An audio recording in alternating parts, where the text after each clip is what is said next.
nes pavasaris. Negaliu pradėti dienos be vandens ir kavos. Mano rankinėje visada galima rasti ir aš to labai džiaugiuosi užkandžiu. Jeigu reiktų atsisakyti, tai pusryčiai pietus vakarienė, gal pietus ir būtų. Kava ar arbata. Yra tiek daug filmų, bet aš kažkaip vis atsimenu Anglas ligonis. Knyga ir filmas. Gal knyga? Nelabai mėgstu saldumynus, bet jeigu renkuosi desertą, tai svarbiausia, kad jis būtų baltas. Mėgstamiausia knyga. Koks 100 jų yra, bet gal tebūnie šiandien Šantaramas. Savaitgalis lovoje naktoje, tai iki pietų lovoje, po to gamtai.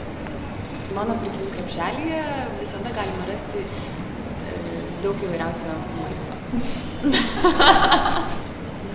Kelnės ar suknelė, tai suknelė. Pavasario grožio priemonė savaime suprantama tam pasaulyje. Auksinė grožio taisyklė yra netingėti vakare praustuvelyje. Graži moteris yra mano mama. Vyras ir moteris negali būti draugais, bet gali apsimesti, kad gali būti draugais. Šalia manęs gali būti tik visapusiškas savas.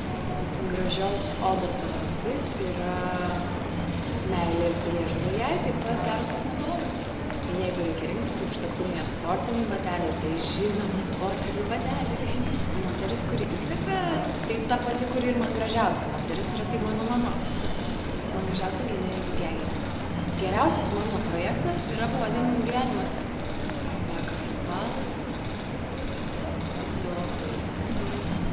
Vakar ritualas yra knygų skaitymas. Mano kelionių lagamine visada yra knyga, kurios dažniausiai aš net neatsiverčiu. Visos draugės aš noriu jums patarti.